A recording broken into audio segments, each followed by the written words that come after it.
What's one family saying or phrase you heard growing up that still sticks with you? I flew 12 hours across two time zones, dragging one busted duffel bag and another that still had sand from Kuwait in the seams, only to find myself waiting curbside at the airport because no one from my family had bothered to pick me up.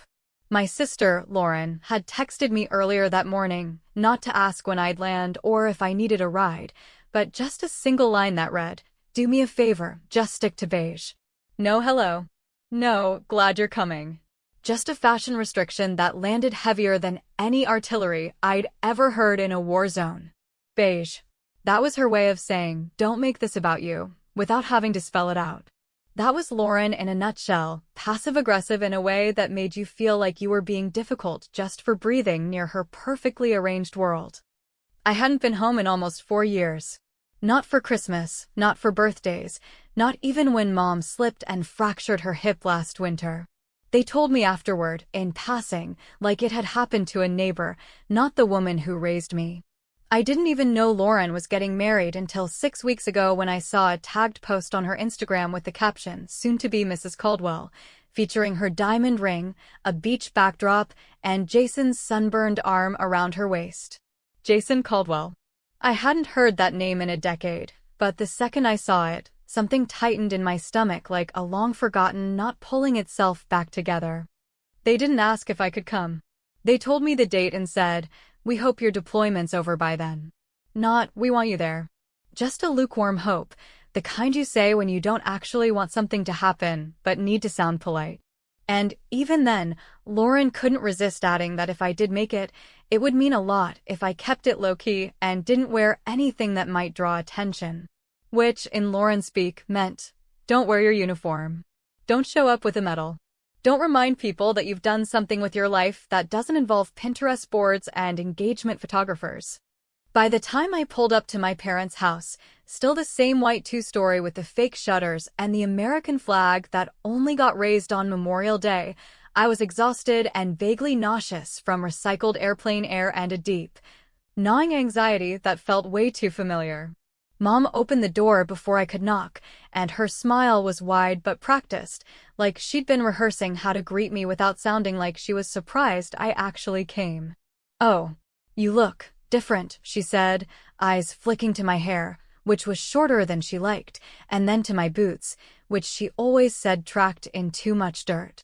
"We set you up in the guest room," she added, already walking away, leaving me standing in the entryway like I was just some distant relative visiting for Thanksgiving. Lauren wasn't there yet, thank God, but her scent was. Lavender and vanilla, the same damn candle she'd burn every time she wanted the house to smell like a wedding. And there were signs of her everywhere. Bridal magazines stacked in the living room, labeled boxes of favors and satin ribbons, and a huge calendar in the kitchen with every pre-wedding event meticulously color-coded. I didn't see my name anywhere on it. Later that night, when she finally swept through the front door like a royal entering her kingdom, she didn't hug me. She air-kissed me and pulled back like my presence might smudge her makeup. "You made it," she said, sounding almost surprised. "Well, I guess we'll need to add a chair at the rehearsal dinner, huh?" Then came the dress code reminder. Beige. Just blend in, okay? I already had to move Uncle Jerry to the back because of his oxygen tank. I don't want people distracted. I said nothing. I smiled. And that silence, the one I'd learned to weaponize in the military, was louder than any argument I could have thrown back. Let her think I was compliant. Let her believe I would wear whatever neutral shade kept her spotlight intact. That was Lauren's entire worldview. If everyone else just dimmed their lights a little, hers would shine brightest. That night, I opened my bag. Buried beneath sweatpants, socks, and a wrinkled t-shirt from Fort Bragg, my army dress uniform lay folded in precise military squares, its ribbons and insignia tucked neatly between the fabric like buried treasure. I hadn't worn it in almost a year, not since the memorial service for Alvarez, who took the blast that was meant for me. But I'd brought it anyway, without knowing why, just a quiet instinct I hadn't questioned until now. I stared at the uniform for a long time. The rows of medals. The rank. The name patch with my last name stitched in black thread. In all the wedding plans, the registries, the floral arrangements, and the carefully orchestrated guest lists, no one had mentioned my service. No one had asked what I'd been through. No one had even said, "Thank you." They wanted beige? Beige is what cowards wear to avoid making waves. Beige is what people choose when they're terrified of being seen. Beige is what you paint the walls of a guest room you hope no one stays in for too long. So no, I didn't pack beige.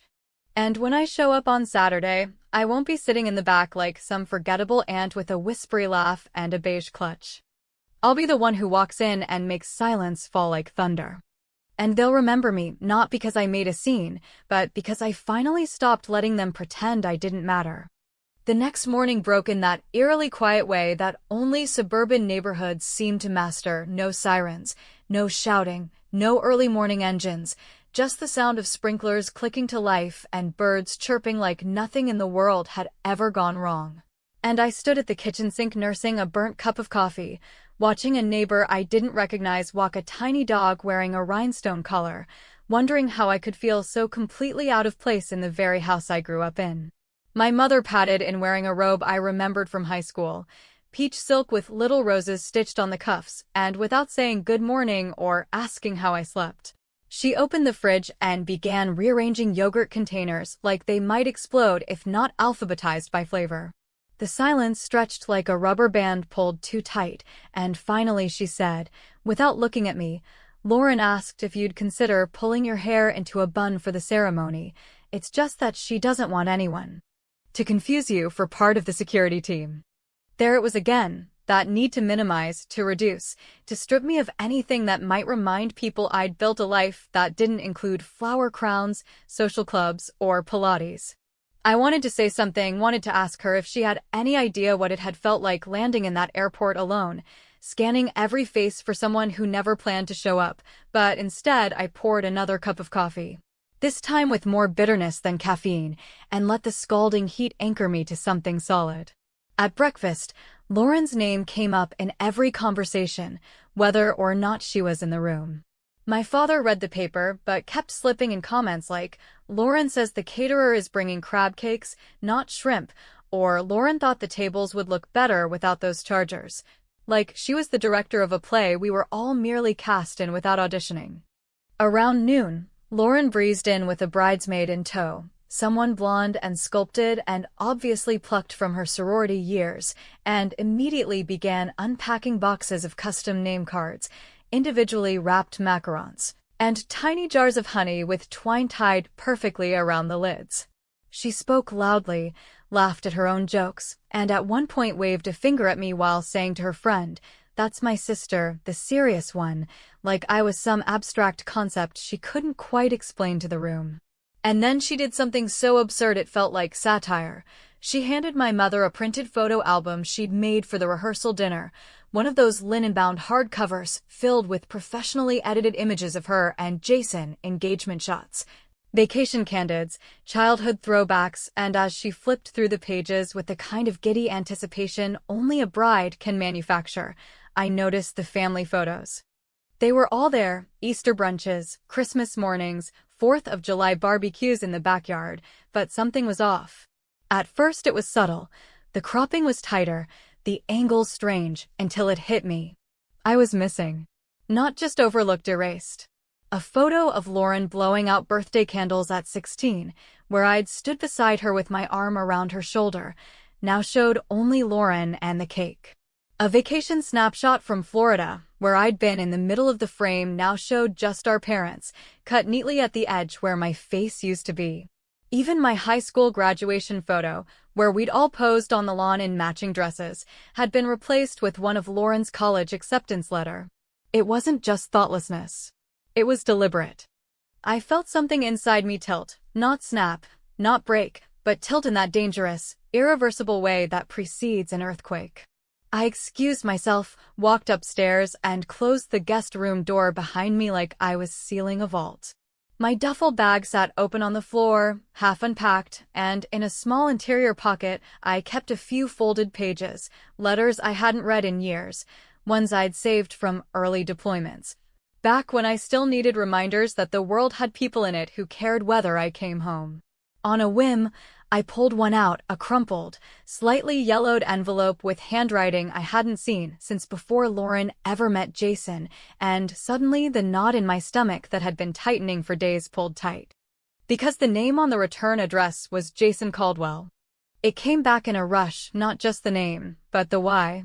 He'd written me as part of a volunteer campaign his college ran to send support letters to deployed soldiers. Most people sent one letter and forgot. He didn't. He kept writing. Thoughtful, funny, real letters. For nearly a year, we'd exchanged notes. Nothing overtly romantic, but there had been something in his words that had stuck with me, something gentle and curious and kind. And then, like most wartime correspondences, it faded. Until now. Until his name showed up on my sister's engagement ring announcement. I pulled out more letters, checked the dates. They lined up. And then I remembered something I hadn't thought about in years, Lauren visiting me on leave, sitting in my room, picking up one of those envelopes with a smirk and asking, "Who's Mr. College Boy?"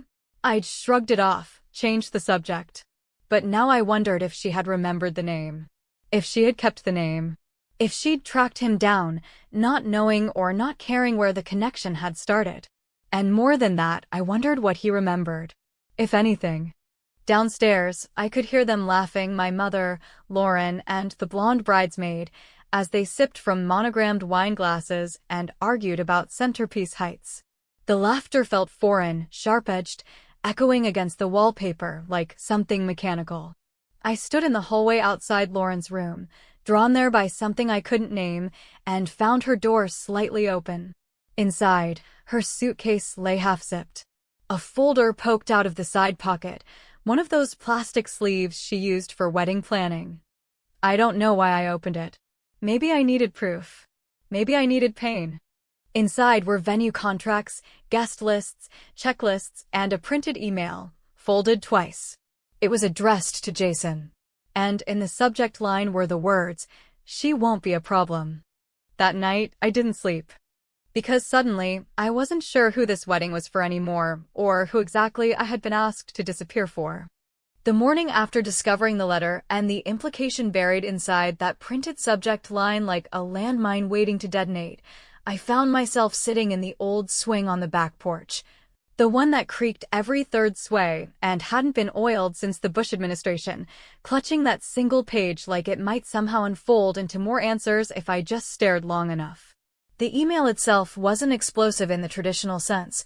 It didn't confess anything criminal. It didn't scream betrayal in capital letters, but it radiated something far more insidious, a casual familiarity with manipulation, a comfort in deciding how people would be treated without ever involving them in the conversation.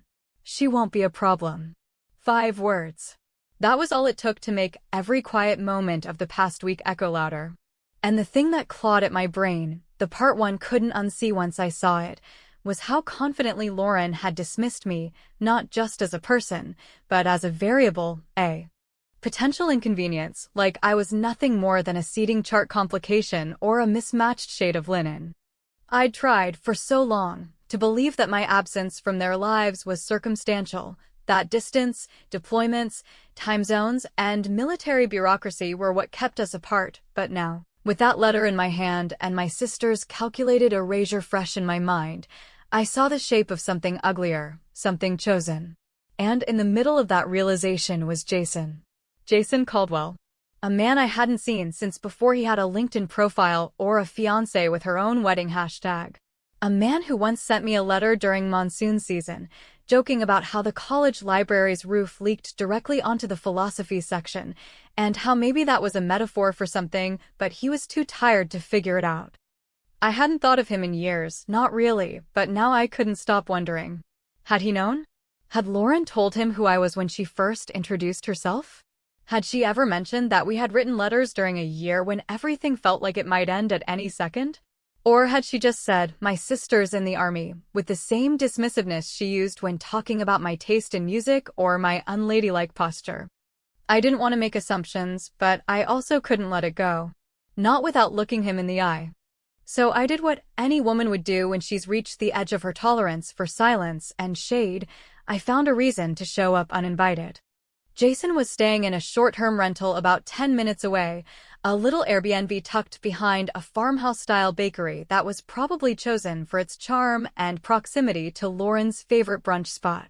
I drove there in my borrowed car with the windows cracked and my heartbeat ticking like a metronome gone wild, rehearsing 10 different versions of how I'd casually, politely, innocuously ask a man who was marrying my sister whether he remembered writing me letters from a dorm room with peeling linoleum floors. He answered the door in a soft blue t-shirt and faded jeans, barefoot, with a coffee mug that read, "Best dog dad ever," which would have been laughable if it hadn't made him look so devastatingly human. For a second, he blinked like he didn't recognize me, and I almost took that as permission to flee, to pretend this had been a mistake.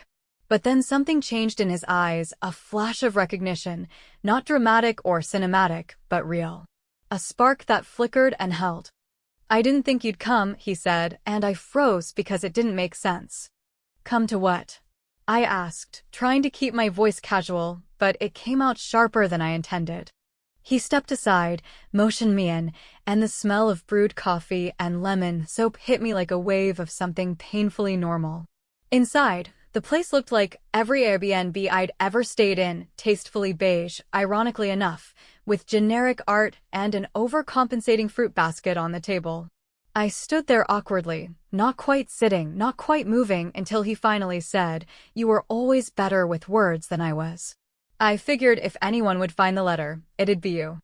It took me a full 5 seconds to understand what he meant. "You knew I'd read it?" I asked. "I hoped you would," he said, and now the room was spinning slowly, not from dizziness, but from everything unspoken filling the air like humidity before a storm. "Your sister never asked me how I knew you. I assumed she knew. Or maybe she didn't care." That broke something in me, not like a snap, but more like a slow unraveling, thread by thread, of the story I'd told myself to make sense of the past. I had always assumed Jason had been chosen by Lauren, maybe even stolen, maybe courted with the same charm she used on her professors and bridesmaids, but now I realized something far more dangerous. Maybe he had chosen her, not despite knowing who I was, but because she never brought it up. "She saw your letter once," I said, my voice low. Laughed. "Called you, Mr. College Boy." Then never mentioned it again. Next thing I knew, you two were together. Jason nodded, then sat on the arm of the couch like he needed something to hold him down. "I should have said something earlier. But when I realized it was you, and then saw how Lauren talked about you, I figured you wouldn't be coming. I figured you were done with all of it." "I was," I said. "I am. But here we are." And there we were, two people tethered by a strange, broken loop of timing and omission, standing on opposite sides of a wedding that had never really been about love, at least not the honest kind. He looked at me then, not the way a groom looks at his fiancée's sister, but the way someone looks at the last page of a book they forgot they'd ever read.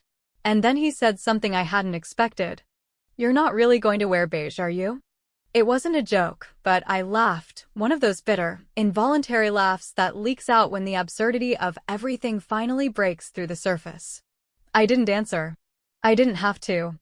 Because the truth was already shifting under our feet, and in that moment, we both knew something neither of us could say out loud, not because it was inappropriate or scandalous or unforgivable, but because it was too late. Too late to rewrite the story. Too late to change the bride.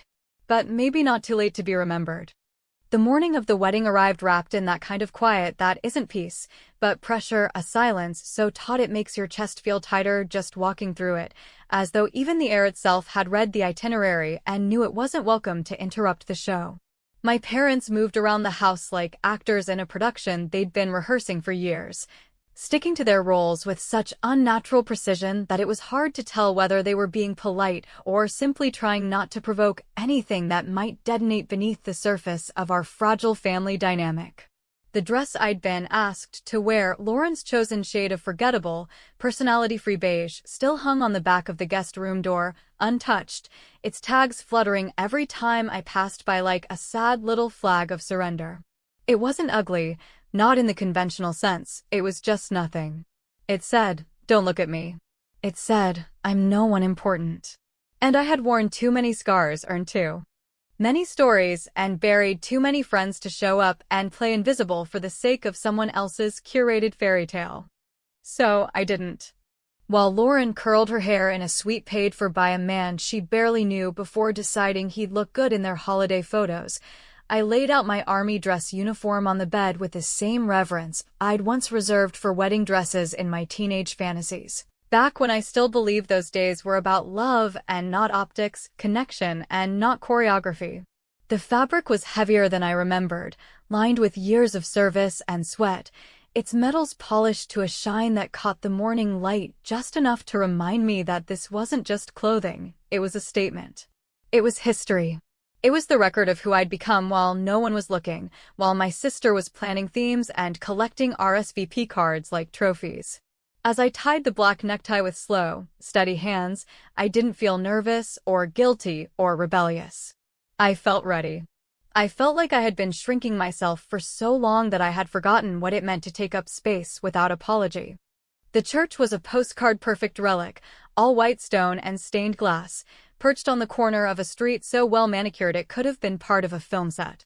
The parking lot was filled with leased cars and rented confidence, people stepping out in designer gowns and uncomfortable shoes, adjusting their smiles like masks before entering the sanctuary. I arrived on foot early on purpose, because I didn't want a grand entrance.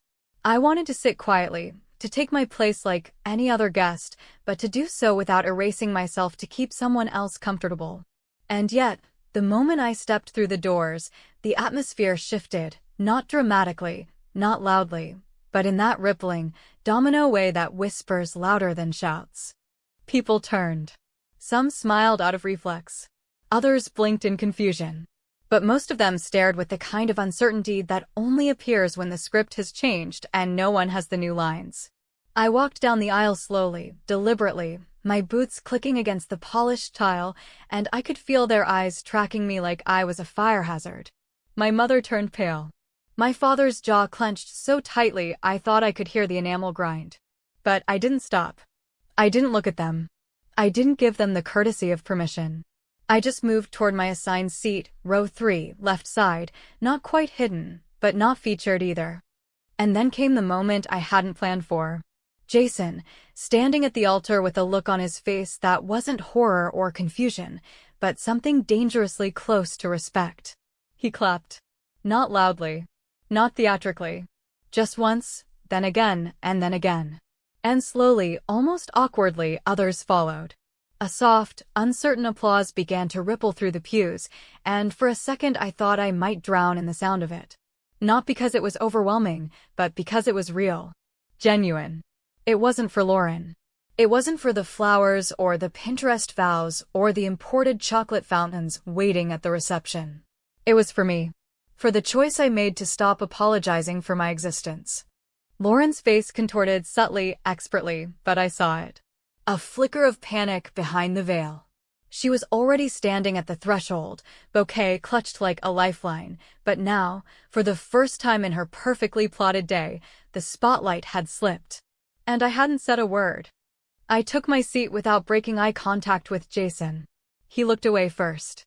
In my purse, nestled between my lipstick and a compact I hadn't used in years, was a small envelope with my wedding gift to them inside, not money, not a check, but something far more potent. It was the first letter he ever wrote me, the one Lauren had read and mocked and never returned, folded carefully and placed alongside a note in my handwriting that simply said, "Thought you might want this back." Funny how things come full circle.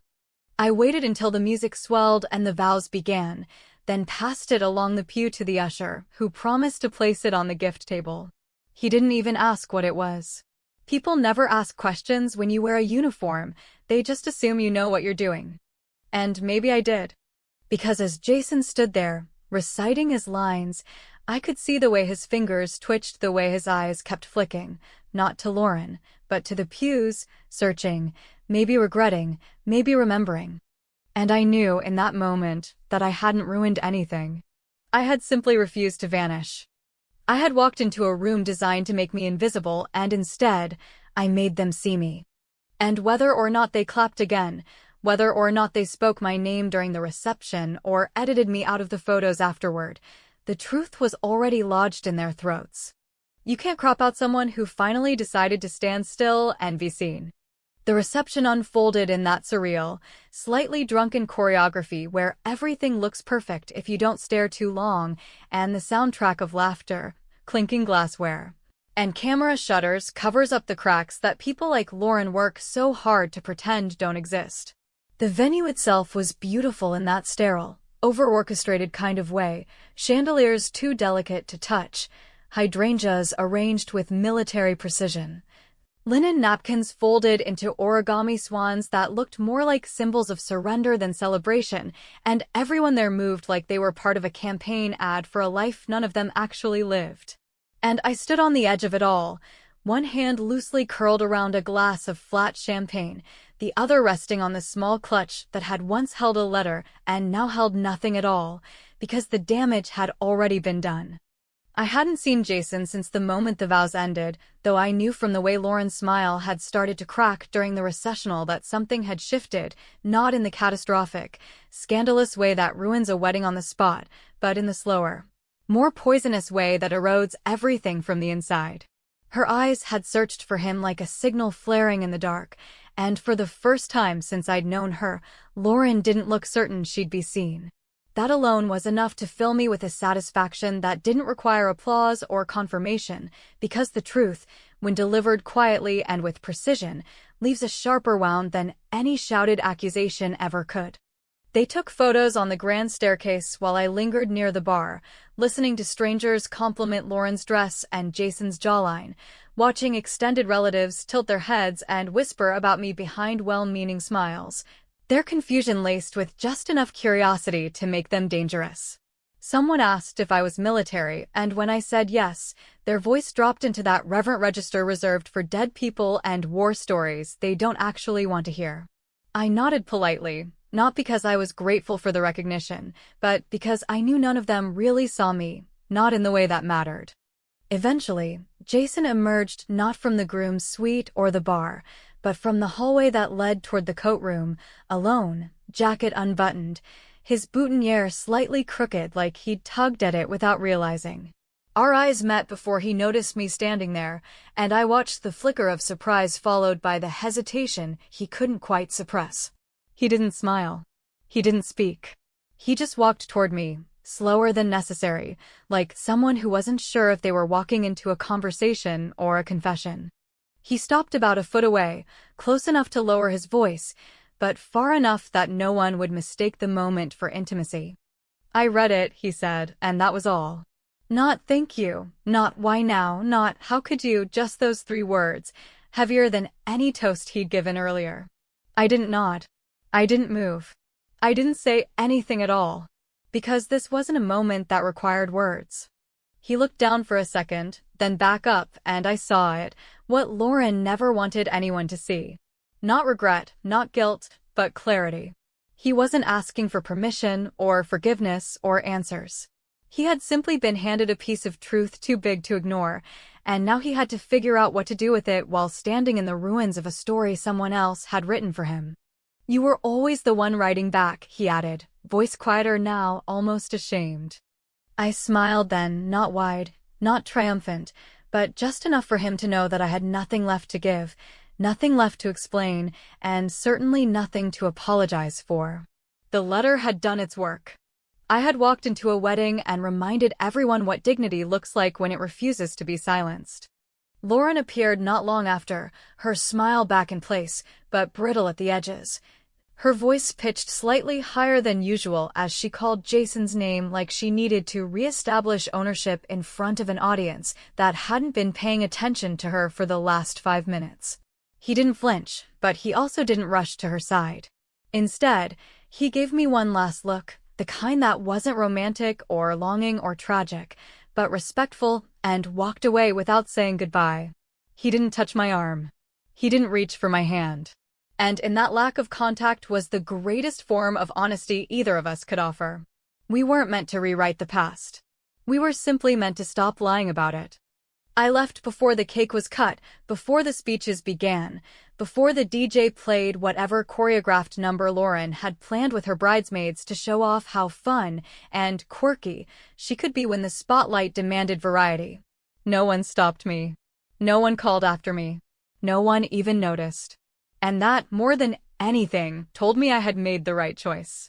I didn't belong there, not because I was lesser, or broken, or difficult, but because I had finally stepped out of the role they'd written for me, and people never applaud when the supporting character decides she's not playing along anymore.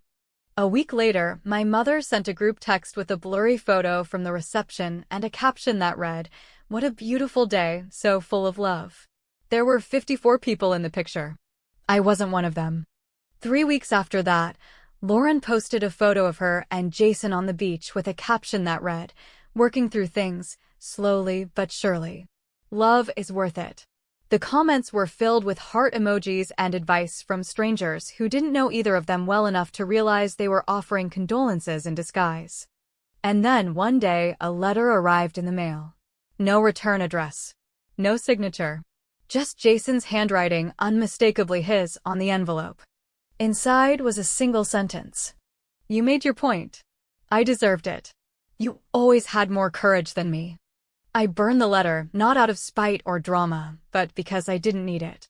The truth had already done its work, and I had no intention of carrying anyone else's weight now that I'd finally set mine down. Some people spend their whole lives shrinking to fit the mold their family made for them. Others spend years raging against it. But the lucky few? The ones who figure it out before it's too late? They learn how to walk into a room, tell no one their plans, and leave everyone changed just by showing up. Beige was never my color. It never will be.